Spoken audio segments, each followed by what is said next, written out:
Alright, in this video we're going to discuss the word or. In mathematics,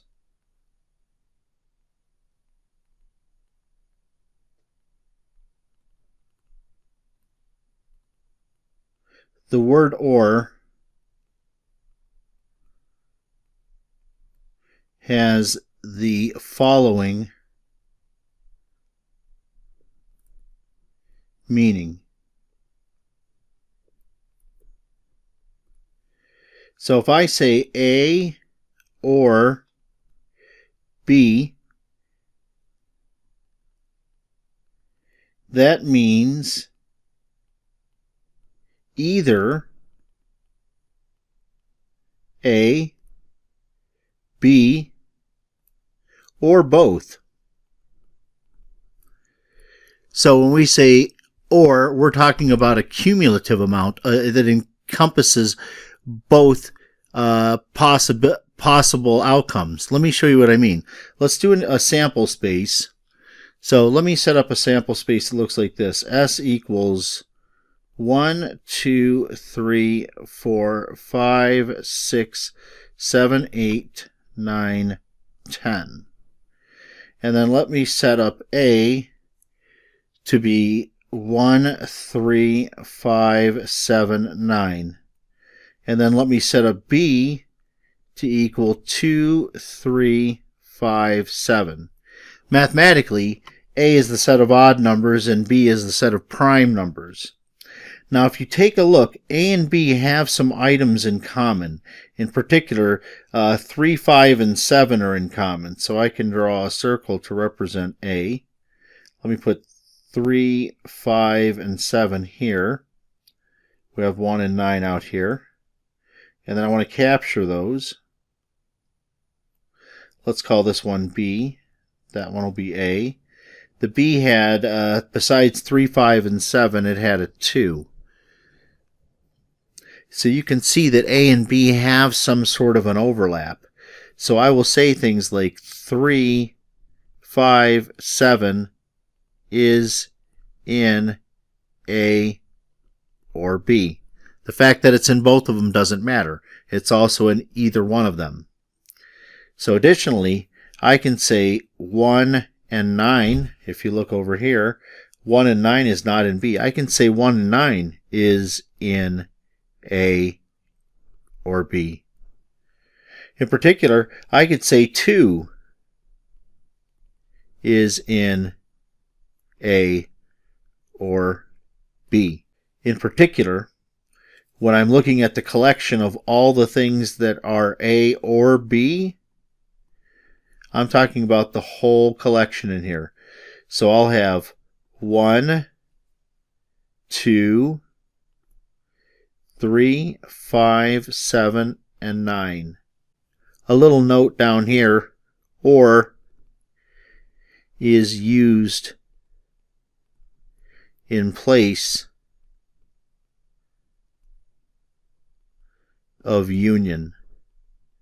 And if you don't know what that means, it's not important. This is for those who have maybe had something like this before, or some of it, and wondering where the U symbol went. Well, the or is replacing it. Now, let me define something else. If I write n of S, this equals the number of items in S. So when I do this, the number of items in A, how many items did I have in A? I have 1, 3, 5, 7, and 9 for a total of 5 items in there. The number of items in B is going to be, you got 2, 3, 5, and 7, so there's going to be 4.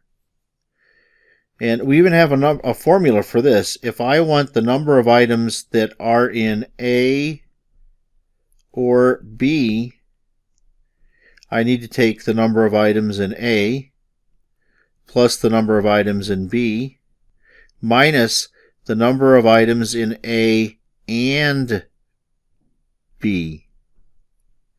The word and, I'll have to talk about that in a minute. So anyways, the number of items in A is 5, and the number of items in B is 4. Now if you take a look, if I look at the total number of items in this collection, I have 1, 2, 3, 4, 5, 6.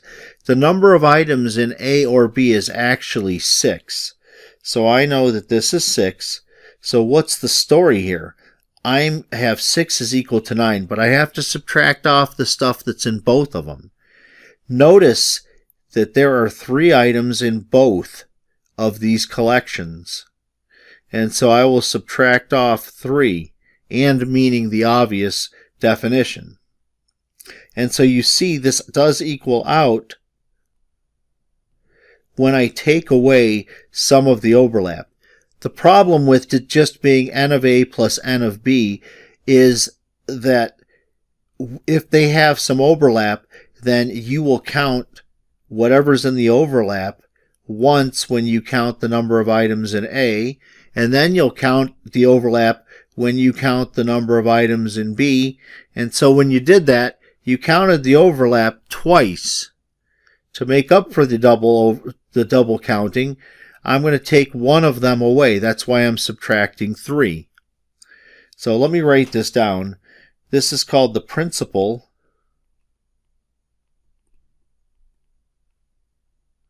of inclusion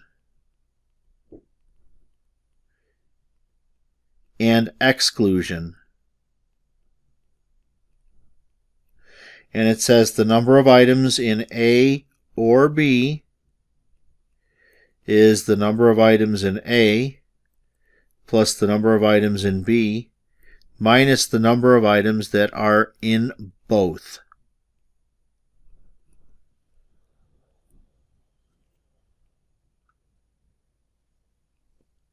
Now, this is true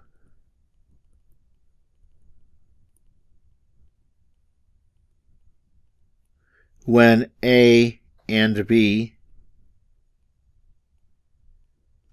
are finite sets. That means they can't go on forever. They eventually stop. This corresponds to probability. If A and B are events,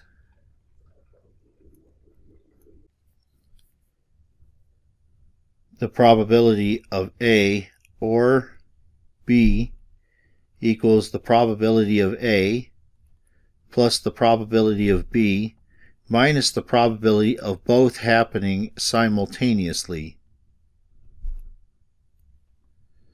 So, and I should make note that these are finite events.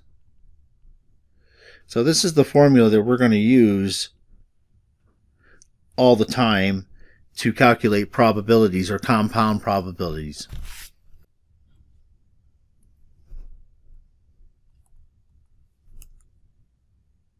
Here's an example to illustrate what I was just talking about here. Let's go ahead and take a look at what can happen when we flip 3 coins. So as usual, I'm going to start somewhere like over here, and then I'm going to do a flip. So my first flip could wind up either heads or tails. The second flip could be a second heads or could be a tails. This thing same here. This could be another tails, or we could have had a heads. And then each of these has its own flip as well. Heads, tails,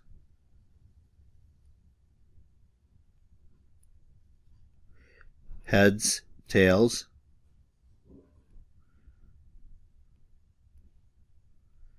heads, tails, and then finally this guy.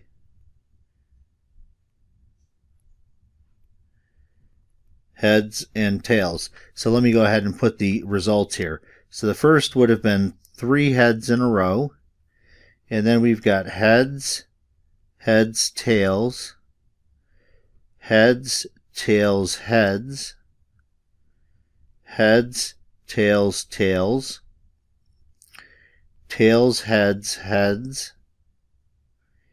tails, heads, tails, tails, tails, heads, tails, tails, tails. So those are our 8 outcomes right here. So this collection here is our sample space.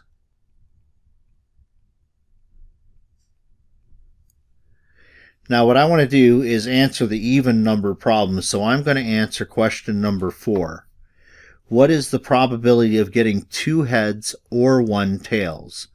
So for problem number 4, I want the probability of 2 heads or 1 tails.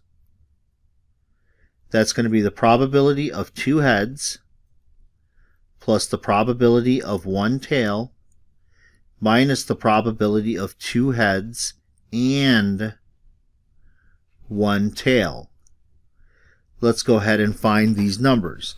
Now, what I'm going to do when I do the probability of 2h, I'm going to look through all of these outcomes and try to find those that have exactly 2 h's. So I see one here, an HHT. Then I see an HTH, so I'm at 2 so far. Then I see a THH, so I'm at 3 so far. And it looks like that. So the probability, so I have 3 of them. That means the probability is 3 out of 8 because the size of the sample space is 8. Now what's the probability of 1 tail? Here's 1. There's 2. And there's 3. And it's the same amount as before. Now minus the probability of 2 heads and 1 tail. So I'm going to look through all these and see the ones that give me exactly 2h and 1t. And I have 2h and 1t. There's one right there. 2h and 1t right there. 2h and 1t right here. And that's all of them. Now, if you were astute, you'll notice that all 3 of these said exactly the same thing. Take a look. If you're looking at 2 heads and you flipped a coin 3 times and you won exactly 2 heads, that means the other coin had to have been a tail. 1 tail. And then when you're talking about 1 tail, guess what? You're also talking about 2 heads. So these 2 probabilities, it shouldn't surprise you, are identical. And even this one over here, 2 heads and 1 tail is exactly the same items that we had for either one of these other 2. So you don't have to do everything this way. You can save yourself some time if you notice some things. Let me move on to 6. What is the probability of getting 3 heads or 3 tails? So we have the probability of 3h or 3t. That's the probability of 3h plus the probability of 3t minus the probability of 3h and 3t. The probability of 3 heads, there's only one place where you'll find it. That's 1/8. The probability of 3 tails is also 1/8. Now, the probability of 3 heads and 3 tails at the same time, you can't do it. You only have 3 coins. So there's 0 for that probability. And so in the end, you get 1/8 plus 1/8. That equals 2/8. And you can leave it like that. Make a note here. Note that the probability of 3h and 3t equals 0. That's because the number of events, or the events that had 3h and 3t, there weren't any. So if I take a look at 3h and 3t, that's going to equal a set with no items in it. So 3h and, well, let me do this. 3h and 3t are mutually exclusive. That means they cannot happen at the same time.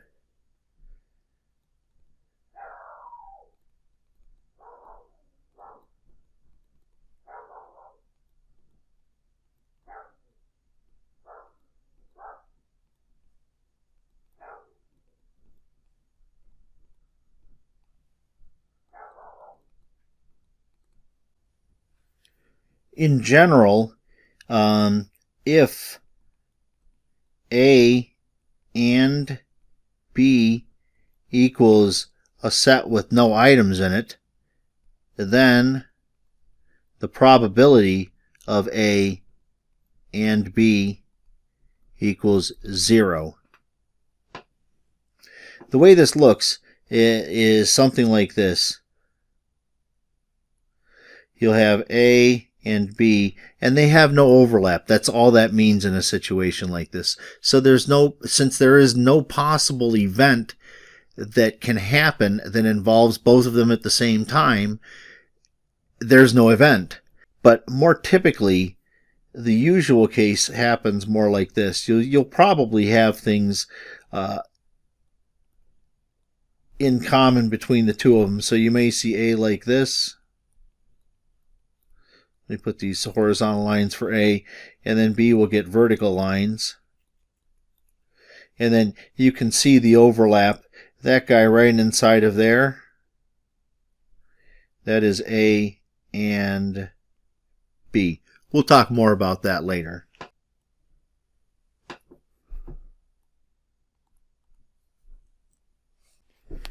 All right, and these are more problems from the homework I wanted to do. This is where you have a bag of marbles. You've got 15 red, 25 blue, 10 purple, and 5 green. So the first thing you want to do is add them up. 15, 25, 10, and 5. So I get a total of 55. So N equals 55. Now you're reaching into this bag of marbles and you're choosing one marble from the bag. Let's take a look at problem number 8. What is the probability of getting a purple marble or a green marble? So we'll say the probability of a purple or green equals the probability of a purple. I know that notation looks horrible. Plus the probability of a green minus the probability of purple and green. So what's the probability that that marble is purple? Well, there was a total of 10 purple marbles in the bag. So 10 of them out of 55 were purple. Now how many green marbles were there? There was 5 green marbles, so the probability of a green marble is 5 out of 55. Now, when you pull out this one marble, you cannot pull out one that is both purple and green. So the probability of that is 0. And so we end up with a probability of 15 out of 55.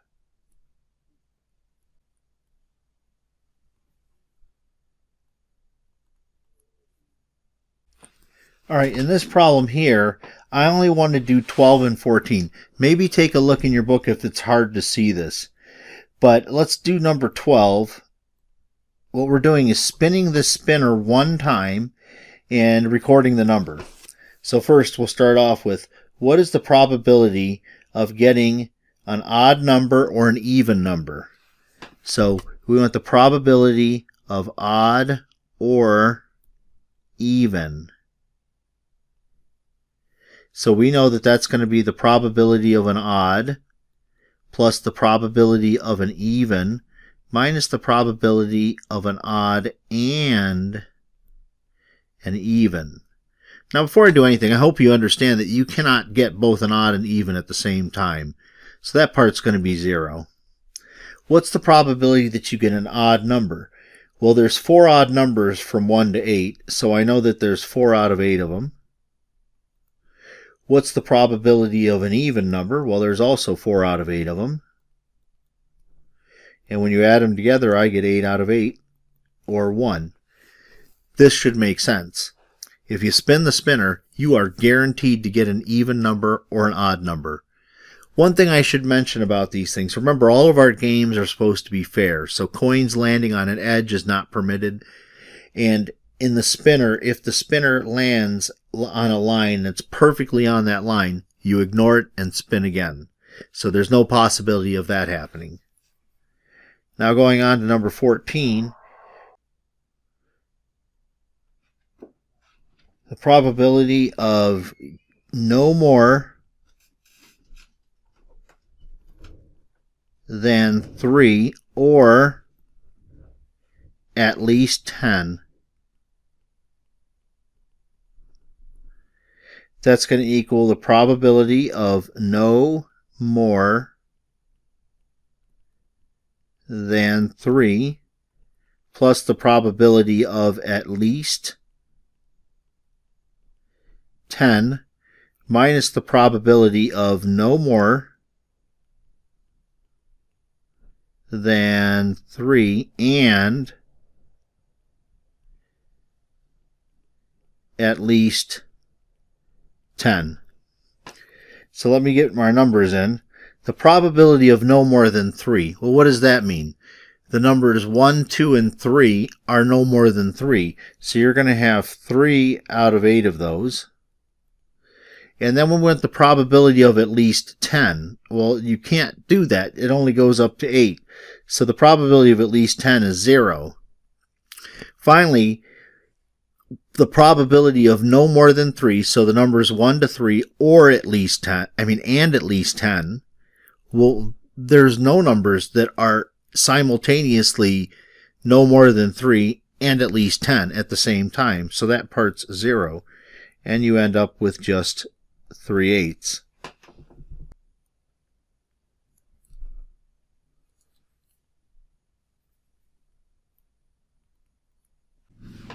All right, here's one last problem that I wanted to do that involves one of these tables. What you're doing is you're selecting one person from this list over here on the left, and we're trying to find out what the probability that selected person is divorced or makes at least $80,000 per year. So let's write this down. So we want the probability of divorced or makes at least $80,000. So that's going to be the probability that they're divorced plus the probability makes at least $80,000 minus the probability of divorced and makes at least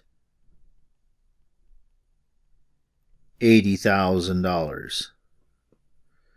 So let's start with the divorce. That's an easy one. All I got to do for that is go down the column and get the total.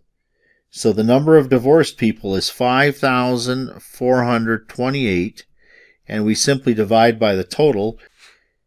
This guy right here is my N. So let me divide by that. 62,379 plus now at least $80,000 per year. If you look, the people in this row, in the last 3 rows, all of them made at least $80,000 per year. So I need this total, these 3 numbers here, to total up to give me that. So I'll have the 3132 plus the 2238 plus 11,761, and that whole chunk is over 62,379. And now we have to subtract those that are in both. So let me put it over here somewhere. So we want divorced and makes at least 80,000. So now we're talking about this. We're talking about the divorced column and the intersection with that column and the last 3 rows. So I need these three numbers here, the 196 plus the 163 plus the 810, and all of that's divided by 62379. And let's see what we get. Let me add up all of my numbers. All right, what I'm going to do is let me add up this chunk over here.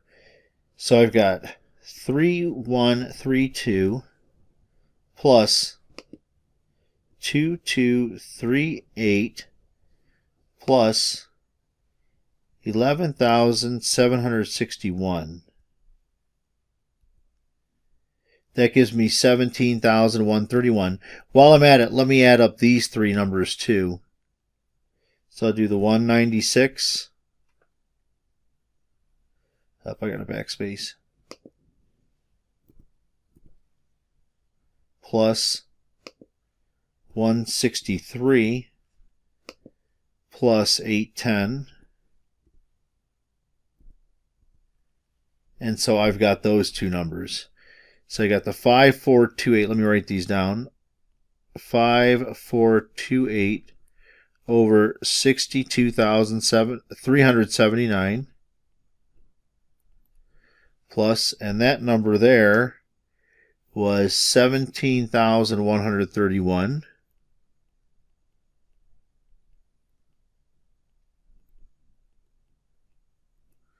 And the last one was 1169.